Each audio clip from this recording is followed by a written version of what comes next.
Let's do it. Welcome into the pregame report. Iowa and Michigan State going at it in just a few minutes on Senior Day. Senior Day at Kinnick Stadium, an emotional moment for all those seniors, senior parents, and the last chance for Iowa fans to get out to Kinnick Stadium. And as you see behind me, Chelsie Brown and Collin Davies join me from Kinnick Stadium, and it's a beautiful day in Iowa City. Guys, what's the vibe like? What's the atmosphere like as fans start to roll in?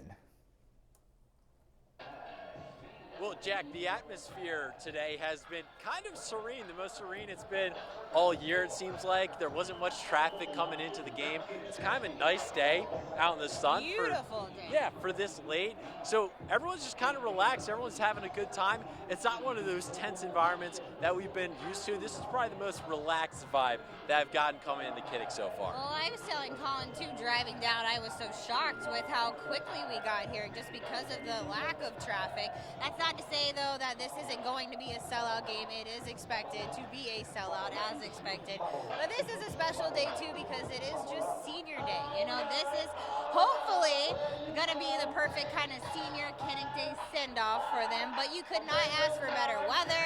I brought extra layers. I don't think I will need them.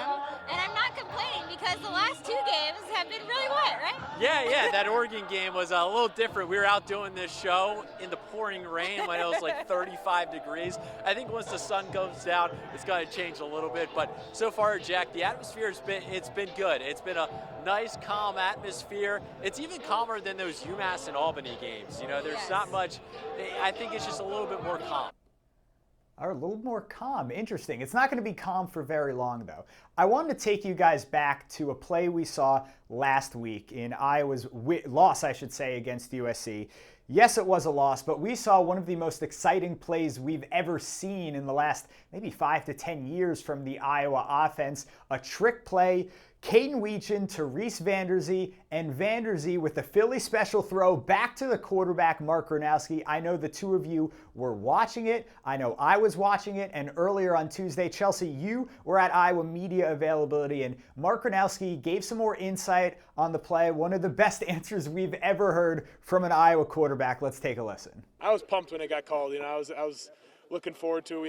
We had it in for the past, couple weeks.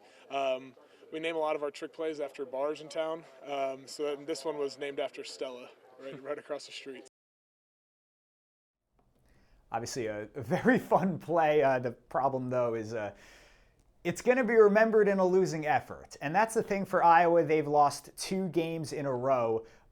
Guys, these weren't exactly blowouts. I mean, Iowa was hanging with both Oregon and USC. Against Oregon at home at Kinnick Stadium, they had that game won had it not been for an NFL-type drive for the Oregon offense. And then USC with a great comeback in the second half in the rain in Southern California. Just 2 losses where Iowa fans just had it ripped out of their hearts. In your opinion, what does Iowa have to do to avoid 3 straight losses and avoid a big upset? They're big favorites against Michigan State. Yeah, well, Jack, you just mentioned it with, the past couple of games have been close games that they've gotten themselves into. So in order to avoid a loss, I think the key for Iowa is don't make it close. And I don't expect this one to be close. Michigan State, I believe, is 0-7 in the Big Ten this year. So they're going to want to go ahead and blow the Spartans out of Kinnick Stadium here. And I think that's key. I think that's what's likely to happen. I don't think they'll want to get in a close game. But even if they do get in a close game, I think this one's a little different because the quality, those other teams, that Cy-Hawk game, Oregon, USC, they had these playmakers that end of games can make those plays on final drives, where I think Michigan State might lack that today. So I think Iowa, the key for them is to go ahead and just blow them out of the water from the gate. Well, you mentioned the Spartans obviously being 0-7 in conference play. That is not obviously being overlooked, though, by this Hawkeye team in any capacity. But if you were to ask me, I don't think this is going to be a close game. If the Hawkeyes take care of the ball, they're not turning over the ball, they should absolutely win this one. I mean, it could be, if they get going, a repeat of Minnesota. I think they would love to have a repeat of that Minnesota game here on this day, final game inside Kinnick Stadium this season, and obviously send the seniors off with the right send-off, if you ask me. But You cannot underestimate, this Oregon team, this USC team that they just faced, they just fell to. Those two teams actually play later today. I'm very excited to see that matchup and everything, but they are very good, and Iowa just honestly had those games. They slipped through their fingers, but I think it shows just how competitive this Iowa football team is, even though they have not been able to end up with a win in that column. This is still a very good Iowa team, and you're going to see that, I think, today. Yeah, because I think a lot of it with Iowa has been being able to get over the hump when it comes versus those ranked teams. This is not a ranked team, obviously. And the USC and Oregon, those are two teams where if USC wins today, both those teams could be in the playoffs. So they're very quality opponents. Absolutely. Yeah, guys, 2 straight losses for Iowa, and you mentioned how did they avoid the third. They really got to jump on Michigan State early. I was thinking about that Minnesota game. It was just an all 3 phases effort, one of the best games we've ever seen from Iowa at Kinnick Stadium. And I know this team is motivated to get a win, not just for themselves, but for each other, for the seniors. Even though the big goals like the college football playoff, they've been reduced to 0% chance. I was not getting into the college football playoff, but man, they still have a lot to play for. Here's what the Hawkeyes had to say earlier this week about avoiding 3 straight losses and getting a win. We've had 2 losses back to back, and it's been tough, hard losses, and I know we've fought every single week, and we just need to prove that we're still the team that we know we are. Losses like those are heartbreaking. Obviously, we want it to swing our way, but if it doesn't, we learn from it and move on. That's all we can do at the end of the day. Just move on to next week. Look to go 1-0 this week. It sucks to have the top goals of what you wanted to at the beginning of the season. They're kind of gone now. But I think Coach Ferentz does a great job, especially in the meeting on Monday morning and even on Sunday after the game. He did a great job of just emphasizing what we still have here. We've still got games. We still have a lot to play for in that sense, and just the guys that are around us. And it's sometimes, like, for me and for guys like Logan, for guys like Dunker, it's like our last 2 games. It's our last game at Kinnick. So kind of encouraging everyone else around us to kind of not just play for us, but I guess play for the bigger purpose of just the Iowa football 2025.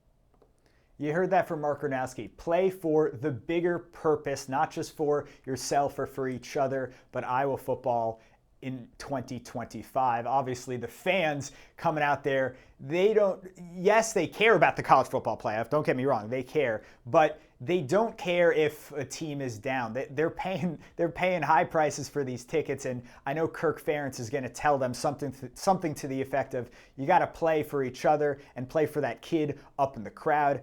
One other thing these guys are certainly going to play for is the senior class. Chelsie, you got a chance to talk to the seniors earlier this Tuesday, and Collin, you're meeting some of them. I know this is your first year on the Iowa beat. The senior class in Iowa football every year means a ton, and it's no different this year with some great seniors who we'll see in the NFL, like Jennings Dunker and Logan Jones, maybe even Ethan Hurkett. Guys, I see some Michigan State players behind you, so don't get hit. There are some big guys behind you. Collin, what does this senior class mean for Iowa football?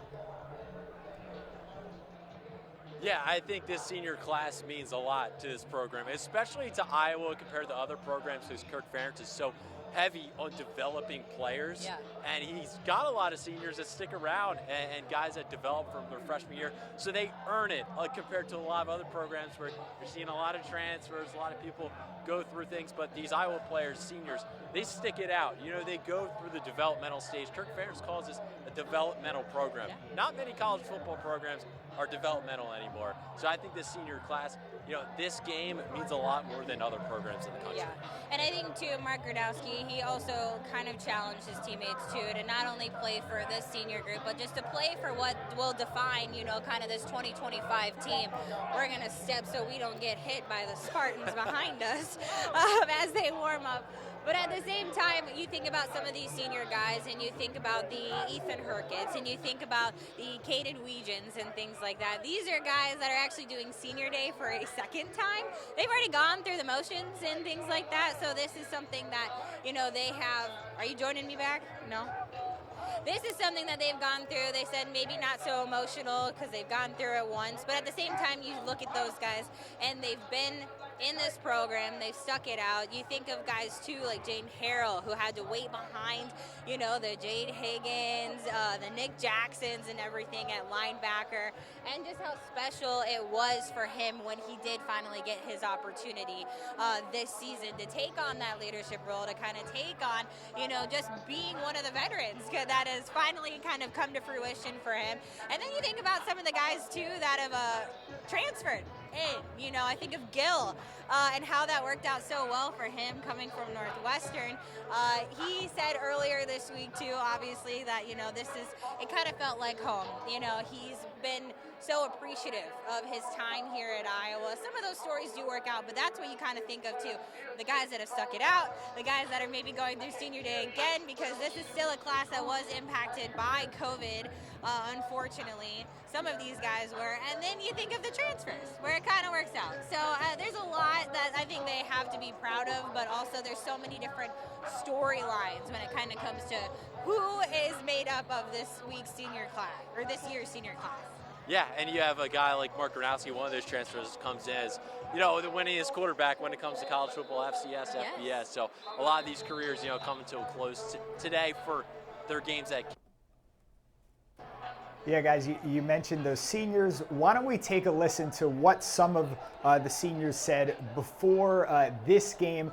The one thing that every senior, no matter if you've been in the program 5 years or you're like Mark Gronowski, you've only been in the program a few months, the one thing they all point to is the swarm. Anything you'll miss most about Kinnick? The swarm. Swarm for sure, yeah. Why is that? That's just you don't see other teams running hand to hand out on the field. It's all separate, and you feel a lot bigger than yourself when you have everybody to your side, behind you, in front of you, as a whole team running out there. I always kind of told people it's like kind of turning up the volume and in your headphones, like going from 1 all the way to the max, and it's just kind of crazy the first time. And I mean, it's crazy every time you walk out, just kind of seeing everybody there. And I mean, it'll be the same feeling the last time, but kind of try to soak it in a little more since it'll be the last one. Probably swarming out and just seeing the fans, you know, the seats all full and just being super loud. They're always supportive, and it's an awesome place to play. Yeah, I mean, from the outside in, it looks a little different, but when you get in here and you go out there and you swarm, I mean, it's just special. You know, just know that you're going to battle with those guys that next to you that you're holding hands with. It's awesome. It's different, and I enjoy it. So. Nothing quite like the swarm in college football. Guys standing hand in hand, running out. And the only thing different with the swarm this week is that the seniors aren't going to be in the swarm. The seniors come out first. And what a moment that's going to be for some of these seniors that have been in the program a long time. You guys are there. You guys are going to hear a massive roar for Jennings Dunker, for Logan Jones, for Ethan Herkett. And even a first-year guy like Mark Gronowski, the crowd's going to go crazy for him too, just because of all the blood, sweat, guts, tears that he's put out there for the program. All right, Iowa and Michigan State kickoff is set for 2:30 on FS1. Collin and then Chelsie next. Final thoughts on this game, what Iowa needs to do to get a win. Well, I also think you mentioned some of the seniors. How about a couple of the seniors that, you know, won't be playing today? Yes, kind of the usual suspects on the injury report: Jarian Bowie and Addison Estrenga, but then TJ Hall as well as Hayden Large, they are listed as out for today's game. I think that was a little bit of a surprise. So unfortunate though for Hall and who did I just say? Hall and Hayden Large. Hayden Large, thank you. I was like Hall and Hayden Large, obviously. Two guys that will be a part of the senior day festivities, but will not obviously be taking the field. That's kind of a bummer for them. Yeah, it should be a fun one. You know, hopefully for Iowa, they get out fast. I think they will here. Yeah, and if they complete all 3 phases, like I said, don't turn over the ball and things like that. You couldn't have asked for a better football day in the fall than right now. We're going to send it back to you, though, by the band. Yeah, the band's coming through, Jack. Yeah, it sounds like they're getting ready for the boom. Guys, thank you so much for joining me from Kinnick Stadium. For those watching at home, thank you so much for watching. We're going to be joining you during the KCRG-TV9 news at 6 right here on all these streaming platforms. And then your standard TV9 news at 10 will recap the action. Enjoy the game, everybody.